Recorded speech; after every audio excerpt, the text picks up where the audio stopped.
Iceman.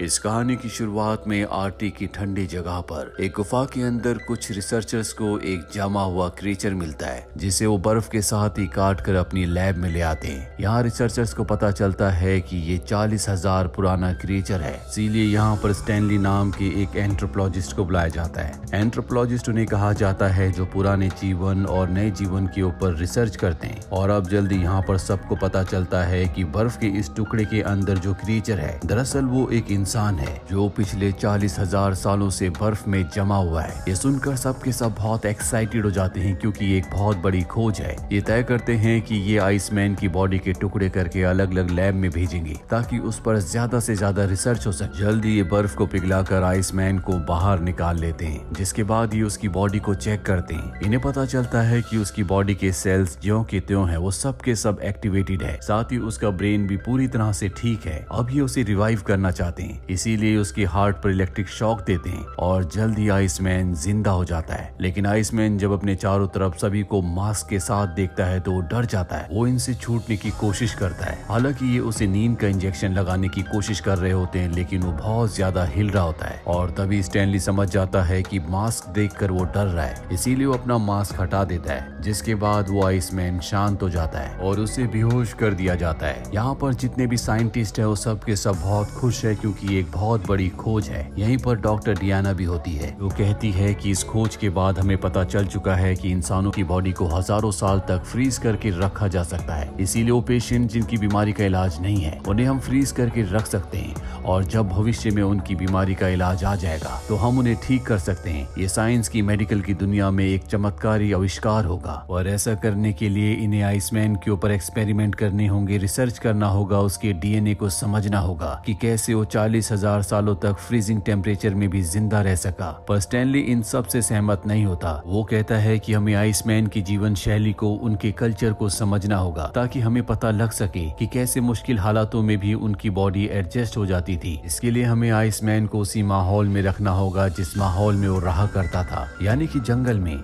Diana उसकी बात मान जाती है, जिसके बाद आइसमैन के लिए एक माहौल तैयार किया जाता है जो आर्टिफिशियल जंगल होता है। आइसमैन की जब आंखें खुलती है तो वो उस जंगल में अपने आप को पाता है। इसके बाद वो उसी तरह से शिकार करता है जिस तरह से आज से 40,000 साल पहले वो अपने कबीले के साथ किया करता था। आइसमैन अपने प्राकृतिक माहौल में आकर बहुत खुश है। अगले दिन झरने में नहाने के बाद वो मछलियां पकड़ने के लिए जाता है, जहाँ पर उसे एक पाइप दिखता है। पहले उसे सांप समझ लेता है, पर जब वो पाइप को खींचता हुआ आगे बढ़ता है तो वो एक दरवाजे तक पहुंच जाता है। जैसे वो दरवाजा खोलता है तो देखता है कि अंदर बहुत सारे लैब के कर्मचारी हैं, जिन्हें देखकर वो डर जाता है। सारे कर्मचारी भी उसे देखकर डर जाते हैं। आइसमैन को समझ में आ जाता है कि उसके साथ धोखा हुआ है, इसीलिए वो चिल्लाना शुरू कर देता है, जिसके बाद उसे ट्रैंकुलाइजर से बेहोश कर दिया जाता है। बेहोश करने के बाद उसे लैब में एक्सपेरिमेंट करने के लिए ले जाया जा रहा होता है। तभी वहाँ पर स्टैनली आ जाता है और कहता है कि वो कोई लैब का चूहा नहीं है, वो इंसान है। उसके पास भी इंसान होने के अपने हक है। हमें इस तरह से उसके ऊपर एक्सपेरिमेंट्स नहीं करने चाहिए। वैसे भी तुम सब ने मुझे 14 दिन का वक्त दिया था, जो वक्त अभी पूरा नहीं हुआ। इसके बाद आइसमैन को एक बार फिर से उसी के आर्टिफिशियल जंगल में भेज दिया जाता है। स्टैनली अब तय करता है कि वो खुद उस जंगल में जाएगा ताकि वो आइसमैन के साथ रह सके और जान सके कि उसकी जीवन शैली कैसी थी,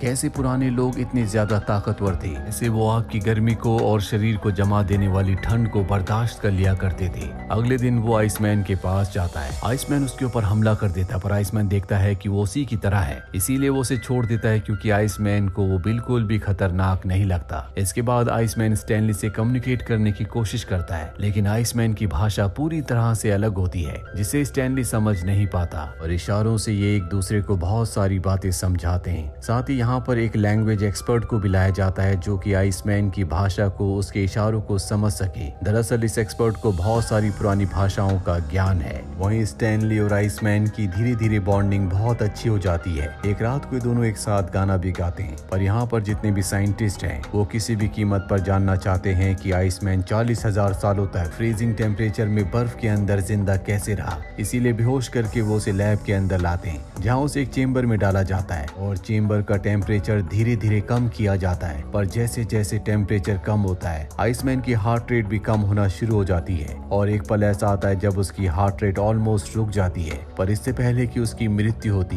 ये उस मशीन को ऑफ कर देते हैं। इस बार आइसमैन की जान जाते जाते बच जाती है। आइसमैन को उसी आर्टिफिशियल जंगल में छोड़ दिया जाता है और जब उसके पास स्टैनली जाता है, आइसमैन कहता है कि तुम्हारे साथी मेरे ऊपर अत्याचार करते हैं, इससे तो अच्छा है कि तुम मुझे मार दो। पर स्टैनली ऐसा नहीं करना चाहता। सीलियो डियाना के पास जाता और कहता है कि मैं चाहता हूँ कि तुम आइसमैन से मिलो। हालांकि शुरू में वो डर रही होती है, लेकिन उसके कहने पर वो आइसमैन से अगले दिन मिलने के लिए चली जाती है। आइसमैन उसे देखकर बहुत खुश होता है। वो डियाना के करीब जाने की कोशिश करता है, लेकिन स्टैनली उसे समझा देता है कि डियाना मेरी गर्लफ्रेंड है। और अब आइसमैन लकड़ी से जमीन पर एक पक्षी का चित्र ड्रॉ करता है और वैसे ही पक्षी का टैटू उसकी चेस्ट पर भी होता है। अगले दिन एक बार फिर से डियाना और स्टैनली उससे मिलने के लिए आते हैं और आज वो बहुत खुश होता है। वो जमीन पर लकड़ी से एक बार फिर से एक लड़की का और 2 बच्चों का चित्र बनाता है, जिससे समझ जाते हैं कि ये उसका परिवार था। और तभी आसमान में ऊपर हेलीकॉप्टर आ जाता है, जिसकी परछाई को वो ऊपर लगे हुए शेड से देख सकता है। ये देखकर वो बहुत ज्यादा एक्साइटेड हो जाता है, ऊपर की तरफ भाग रहा होता है। उसका जोश देखकर ये दोनों के दोनों हैरान होते। आइसमैन बार बार अपना हाथ उठाकर एक ही शब्द बोल रहा होता है, जो होता है भीड़ा।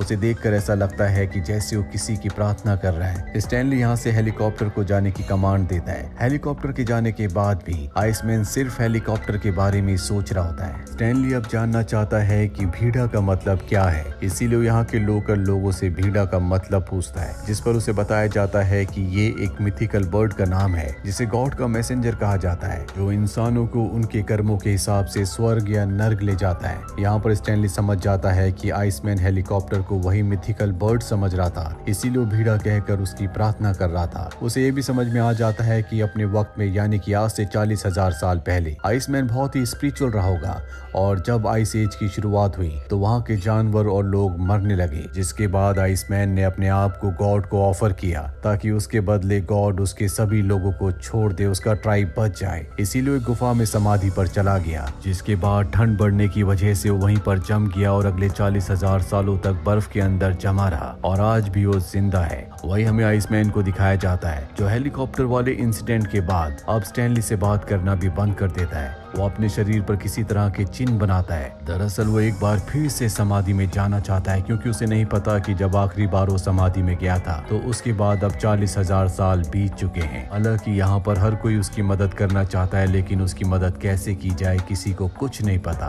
स्टैनली जब उससे मिलकर जाता है तो चुप कर देख लेता है कि स्टैनली यहाँ से बाहर कैसे निकलता है, और उसके बाहर निकलने के बाद वो भी इस जगह से बाहर आ जाता है जहाँ पर वो मॉडर्न इंस्ट्रूमेंट्स को देखकर पूरी तरह से डर जाता है। तभी उसके सामने एक वैज्ञानिक आता है। डर में वो उस वैज्ञानिक को जख्मी करके इस लैब से बाहर निकल जाता है, जहाँ वो चारों तरफ बर्फ देखता है। बर्फ देखकर वो बहुत खुश हो जाता है और तभी उसे अपने सामने हेलीकॉप्टर दिखता है जो उस जगह पर लैंड करने वाला होता है। वो भागता हुआ हेलीकॉप्टर के पास जाता है, लेकिन हेलीकॉप्टर से उसका सर टकराता है, जिससे वो वहीं पर बेहोश हो जाता है। आइसमैन को एक बार फिर से पकड़ लिया जाता है और अब जितने भी रिसर्चर्स होते हैं वो सब तय करते हैं कि वो आइसमैन के ऊपर एक्सपेरिमेंट्स करेंगे। आइसमैन की जिंदगी की उन्हें कोई परवाह नहीं है। हालांकि स्टैनली उन्हें ऐसा करने से मना करता है, लेकिन स्टैनली को इस प्रोजेक्ट से बाहर निकाल दिया जाता है, जिसके बाद वो तय करता है कि वो आइसमैन को यहाँ से किसी भी कीमत पर निकालेगा और उसके प्राकृतिक माहौल में उसे छोड़ देगा। वो आइसमैन को किसी तरह से सबकी नजरों से बचाकर यहाँ से बाहर निकाल लेता है। और अब रिसर्चर्स को पता चल चुका है कि स्टैनली यहाँ से आइसमैन को लेकर निकल चुका है, इसीलिए इन दोनों के पीछे हेलीकॉप्टर को भेजा जाता है। और जब एक बार फिर से आइसमैन को ऊपर आसमान में हेलीकॉप्टर दिखता है तो वो उसकी तरफ भागने लगता है। हालांकि स्टैनली उसे रोकने की कोशिश करता है, लेकिन तभी इन दोनों के बीच की बर्फ धंस जाती है। स्टैनली को अपने सामने कुछ भी नहीं दिखता। वही हम देखते हैं कि आइसमैन हेलीकॉप्टर तक पहुंच गया है। वो हेलीकॉप्टर को नीचे से पकड़ लेता है, जिसके बाद हेलीकॉप्टर को आसमान में ले जाया जाता है। हालांकि पायलट उसे ऊपर खींचना चाहता है, पर आइसमैन ऊपर नहीं जाना चाहता। उसे लगता है कि उसने अपने मिथिकल बर्ड को पकड़ लिया है, जिससे उसके दिल, दिमाग और आत्मा में सुकून और शांति होती है। और आसमान में ऊपर जाने के बाद वो हेलीकॉप्टर को छोड़ देता है, जैसा कि आज से 40,000 साल पहले उसने मिथिकल बर्ड से वादा किया था कि वो अपने आप को, अपने लोगों को बचाने के लिए न्यौछावर कर देगा। और 40 सालों के बाद उसने ऐसा कर दिया। इसीलिए ऐसा करते हुए उसके दिल, दिमाग और आत्मा में बहुत सुकून और शांति होती है। स्टैनली दूर से सब कुछ देख रहा होता है। शुरू में उसके चेहरे पर तनाव होता है, लेकिन बाद में वो खुशी में बदल जाता है, क्योंकि उसे पता है कि आइसमैन ने क्या किया है। 40,000 साल पहले जो उसने सफर शुरू किया था, आज वो खत्म हो गया। भले ही उसकी मृत्यु हो गई है, लेकिन आइसमैन ने अपनी मंजिल पा ली। उसने वो कर लिया जो करना चाहता था। और इसी के साथ ये फिल्म ये कहानी यहीं पर खत्म हो जाती है। ये कहानी आपको पसंद आई होगी।